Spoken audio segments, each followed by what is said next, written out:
Hello everyone! Welcome na naman dito sa ating YouTube channel, Tagalog Recap. Kung nangyari na bago pa lang kayo sa ating channel, ay huwag kalimutan mag-subscribe at mag-like sa ating video. Kung saan isang kwento na naman ang ating bibigyan pansin. Kaya sit back and enjoy. Ang unang eksena ay nagpapakita ng huling yugto ng isang paligsahan sa Scrabble ng junior high school. Isang batang babae na nagngangalang Lynn ang nakikipagkumpetensya laban kay Sorawis mula sa isang karibal na paaralan. Ang ama ni Lynn na si Vit at ang punong guro ng isang prestihiyosong paaralan ay nasa mga manonood at pinapanood ang laro. Nangako ang punong guro na tatanggapin si Lynn sa kanyang paaralan na may buong scholarship kung siya ay mananalo sa laban. Ang kalaban ni Lynn na si Sorawis ay mukhang nahihirapan sa huling yugto kaya sinasadya niyang ibinagsak ang pambura. Pinulot ito ng kanyang mentor at ibinalik sa kanya. Napansin ni Lynn na pinalitan ng lalaki ang pambura ng isa na may nakasulat na sagot. Nahuli niya si Sorawis na nandaraya at tahimik siyang tinawag sa kalokohan nito, ngunit hindi sinabi sa mga hukom. Sa kanyang huling salita, isinulat niya ang mandaraya at nanalo sa laban. Pumalakpak ang mga manood at binigyan si Lynn ng mga sertipiko ng karangalan. Habang kumakain ng hapunan sa gabi, tinanong siya ng kanyang ama na si Vit kung gusto niya ang kanyang bagong paaralan. Nagmayabang si Lynn tungkol sa mga computer, mga kwartong may aircon at ang aklatan ng paaralan. Idinagdag niya na ang kanyang paboritong lugar ay ang silid na musika na may malaking piano na maaari niyang patugtugin tuwing tanghalian. Tinanong ni Vit kung mayroon siyang mga kaibigan at awkward na sinabi ni Lynn na mayroon. Isang araw habang tumutugtog ng piano sa paaralan, nilapitan siya ng kanyang kamag-aral na nagngangalang Grace. Humihingi si Grace ng tulong ni Lynn upang mag-practice ng kanta para sa dula ng paaralan. Tumugtog si Lynn ng piano habang kumakanta si Grace, ngunit huminto sila nang maging off-key si Grace sa ilang bahagi. Nalungkot siya dahil baka hindi siya makakuha ng papel sa dula at sinabi niyang pangarap niya ang mapasama sa isa. Sinabi ni Lynn na makinig ng mabuti sa mga susi at sumabay dito. Pagkatapos ng kaunting practice, nakuha ni Grace ang tamang mga nota at labis na natuwa. Bago umalis si Lynn, hiniling ni Grace na hintayin siya sa labas ng silid ng musika para magkita sila pagkatapos ng kanyang audition. Maganda ang kinalabasan ng audition, ngunit lumabas si Grace ng silid na may luha sa mga mata. Lumalabas na ayon sa bagong patakaran, ang mga estudyanteng nais mapasama sa dula ng paaralan ay dapat magkaroon ng GPA na higit sa 3.25. Nang magreklamo si Grace na hindi pa siya nagkaroon ng ganoong kataas na GPA, inalok ni Lynn na turuan siya. Sa mga sumunod na araw, nag-aral sila ng magkasama sa aklatan.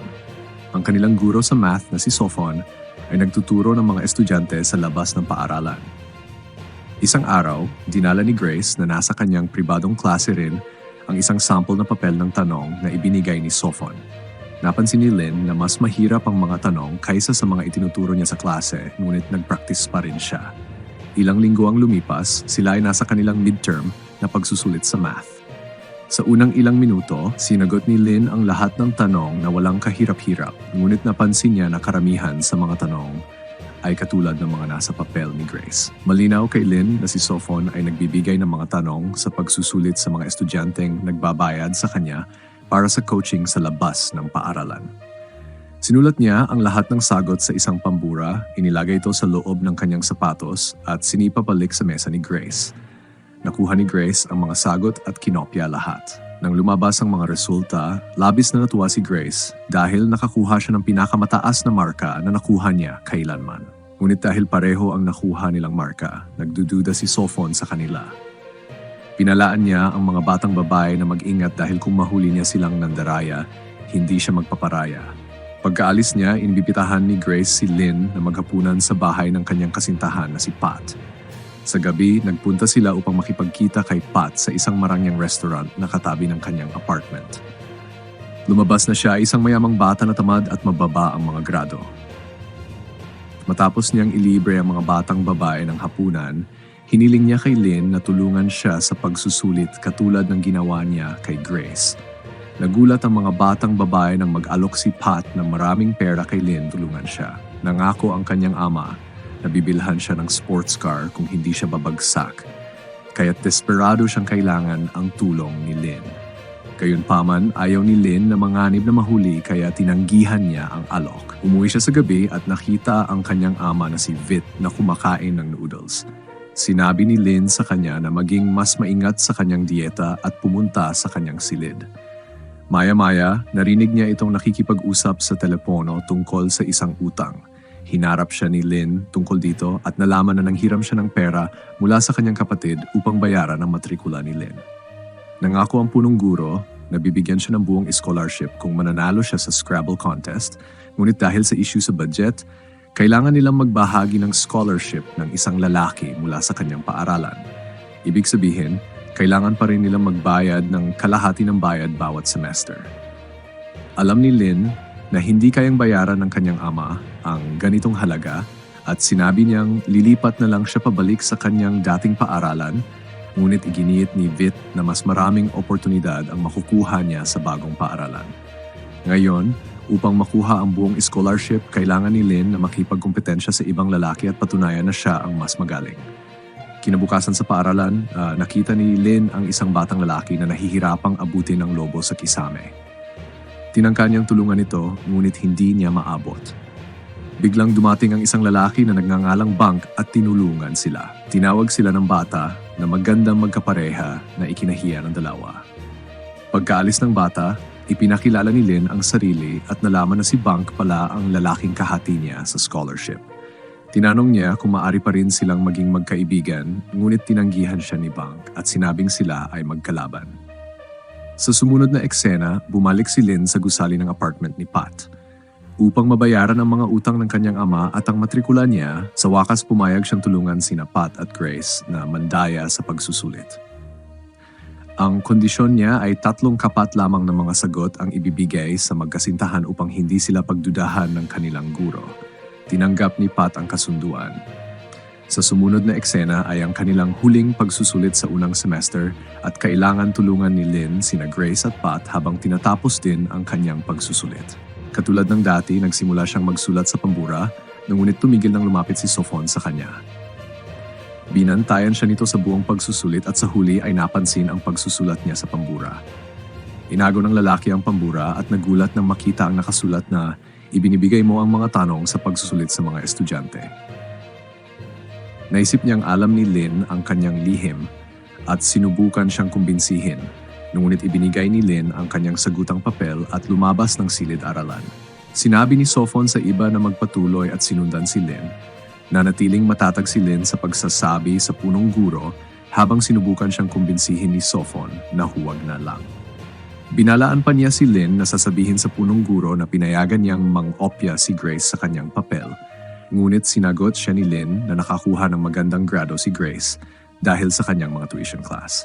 Habang papalayo si Lynn, napansin ni Sofon na nasa bulsa ni Lynn ang kanyang kamay at tinanong kung nire-record niya ang kanilang pag-usap. Nang ilabas ni Lynn ang kanyang telepono, nalaman na nakausap na pala niya ang punong guro sa telepono buong oras na iyon. Balisa si Sofon habang bumalik sa silid-aralan at lumabas ang mga estudyante. Nagpasalamat sina Grace at Pit kay Lynn dahil ayon sa plano ang lahat. Lumabas na pinlano nila ang buong senaryo ng maaga. Dahil sa mga papel ng tuition ni Sofon, natapos ni Lynn ang kanyang papel sa loob ng ilang minuto.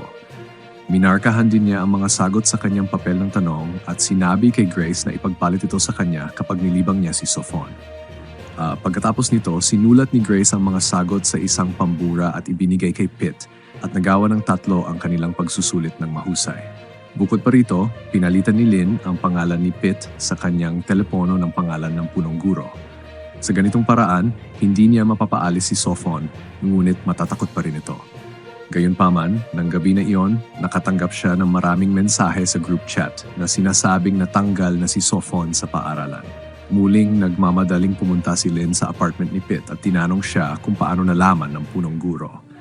Sumagot si Pitt na na-record niya ang tawag sa telepono at ipinadala ito sa punong guro dahil naniniwala siyang maaring magdulot ng problema si Sofon sa kanila sa hinaharap. Hindi natuwa si Lynn sa ginawa ni Pitt, ngunit binalewala na lamang ang usapan. Kinabukasan sa paaralan, muling nakatagpo ni Lynn ang parehong bata at nalaman niyang ang anak pala ito ni Sofon na natanggal sa paaralan dahil sa mga ginawa ng kanyang ama. Pinanood ni Lynn na may guilt ang mag-ama habang sila ay pababa sa elevator. Sa susunod na eksena, makikita si Bank sa kanilang laundry shop. Nakatira siya kasama ang kanyang ina na adik sa mga tiket ng lotto. May matinding problema sa likod ang kanyang ina, ngunit dahil sa kanilang kalagayang pinansyal, hindi nila ito kayang ipagamot. Sa paaralan, tinawag sina Bank at Lynn ng punong guro dahil gusto niya silang isali sa isang TV show quiz competition. Pareho silang ayaw mag-partner, ngunit nakumbinsi sila ng punong guro sa pagsasabing ang kompetisyong ito ang magpapasya kung sino ang makakuha ng scholarship para sa susunod na term. Kaya kahit mag-partner sila, ang magbibigay ng pinakamaraming sagot ang makakakuha ng scholarship. Kinabukasan, nasa set na sila ng reality show. Nagsimula ang quiz at si Bank ang unang nagbigay ng tamang sagot na sinundan ni Lynn. Nanguna ang 2 ng 2 puntos, ngunit agad na ungusan ng magbigay si Bank ng maling sagot. Sinabi ni Lynn na mag-isip at makipag-usap muna sa kanya bago magbigay ng sagot. Kung magtutunggali sila, maaari silang matalo sa quiz, kaya't para sa huling tanong, nag-usap sila tungkol sa sagot. Unang sumagot ang kabilang koponan, ngunit mali ang kanilang sagot. Sa huli, binigay ni Lynn ang tamang sagot at nanalo sila sa kompetisyon.